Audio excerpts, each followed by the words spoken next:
अमरावती शहरातील पंचवटी चौकात तणावपूर्ण परिस्थिती निर्माण झाली आहे। नारळ विक्री करणाऱ्या हातगाड्यांवरून हिंदू आणि मुस्लिम समुदायातील हॉकर्समध्ये वाद उफाळून आलाय। दोन्ही बाजूंमध्ये आधीच शाब्दिक वाद झाले असून काही ठिकाणी भांडणाची ही घटना घडली आहे। परिस्थिती इतकी चिघळली आहे की कधीही मोठा अनर्थ घडू शकतो अशी भीती व्यक्त केली जात आहे। या पार्श्वभूमीवर शहीद भगतसिंग हॉकर्स युनियन पुढे सरसावली आहे। युनियनच्या वतीने आज महानगरपालिका आयुक्तांना निवेदन देत या वादग्रस्त गाड्यांवर तात्काळ कारवाई करण्याची मागणी करण्यात आली आहे। युनियनने सांगितलं की त्यांनी दोन्ही गटांना समजावण्याचा प्रयत्न केला, मात्र कोणीही ऐकायला तयार नाही। विशेष म्हणजे 13 नोव्हेंबर 2021 रोजी अमरावतीत घडलेल्या घटनांची पुनरावृत्ती होऊ नये यासाठी ही पावलं उचलली जात असल्याचं युनियनने स्पष्ट केलं आहे। युनियनचा इशारा स्पष्ट आहे, जर या वादामुळे कोणतीही जीवितहानी झाली किंवा धार्मिक तणाव वाढला तर त्याला महानगरपालिका प्रशासन आणि अतिक्रमण विभाग जबाबदार राहील। यावेळी संस्थापक अध्यक्ष गणेश मारोटकर, जिल्हाध्यक्ष दीपराज लोखंडे आणि इतर पदाधिकारी व कार्यकर्ते मोठ्या संख्येने उपस्थित होते।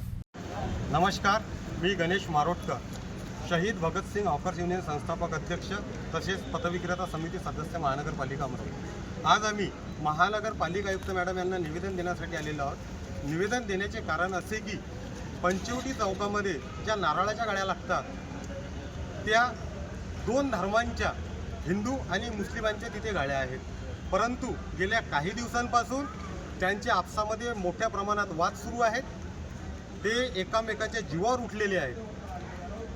आज तिथे काही बारी वाईट झाले किंवा तिथे कोणाची जीवितहानी झाली तर याला जबाबदार कोण, अशीच थोडक्या घटनेमुळे 13 नोव्हेंबर 2021 रोजी अमरावती शहरामध्ये दंगल घडली होती। ज्या दंगलीमध्ये अमरावती शहराच्या नावाला काळीमा फासला होता। आपली अमरावती ही संस्कृती जपणारी अमरावती आहे, तसेच सर्वांसोबत आदराने, प्रेमाने आणि गोया गोविंदाने नांदत आहे। यांच्या या भांडणामुळे उद्या 1,00,000% जातीय दंगल निर्माण होणार आणि यांच्यामुळे बदनाम हा आमचा संपूर्ण हॉकर्स होणार। आमची संघटना, मी स्वतः, आम्ही हॉकरच्या हितासाठीच भांडत आलेलो आहोत। हॉकरच्या प्रश्नांसाठी आम्ही नेहमीच आंदोलने, निवेदने देऊन हॉकर्सला न्याय मिळवून दिलेला आहे। परंतु या दोन लोकांच्या वादामुळे अगर अमरावती शहरामध्ये कुठली दंगल घडली तर हे संपूर्ण हॉकर्स व्यावसायिकांना भोगावे लागणार।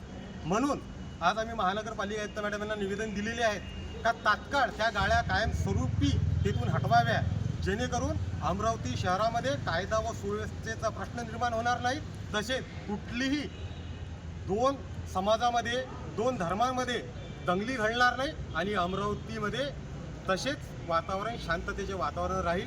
म्हणून आज आम्ही महानगरपालिका आयुक्तांना निवेदन दिले आहे, अगर तिथे कारवाई झाली नाही, तिथे कोणाची जीवितहानी झाली, तसेच काही जातीय दंगल तिथे घडली किंवा दंगा घडला तर याला जबाबदार महानगरपालिका प्रशासन राहील, तसेच अतिक्रमण विभाग राहील। यांनी एक गोष्ट लक्षात ठेवावी, आम्ही हॉकरच्या हक्कासाठी भांडणारे लोक आहोत। आमची संघटना हॉकरच्या हितासाठी काम करते। आज अगर आम्ही हॉकरच्या विरुद्ध अगर निवेदन देत आहोत तर आपल्याला लक्षात यायला पाहिजे की हा किती सेन्सिटिव्ह मुद्दा आहे। म्हणून मी हात जोडून विनंती करतो प्रशासनाला का तात्काळ तिथे कारवाई करून त्या गाड्या तात्काळ हटवाव्या। धन्यवाद।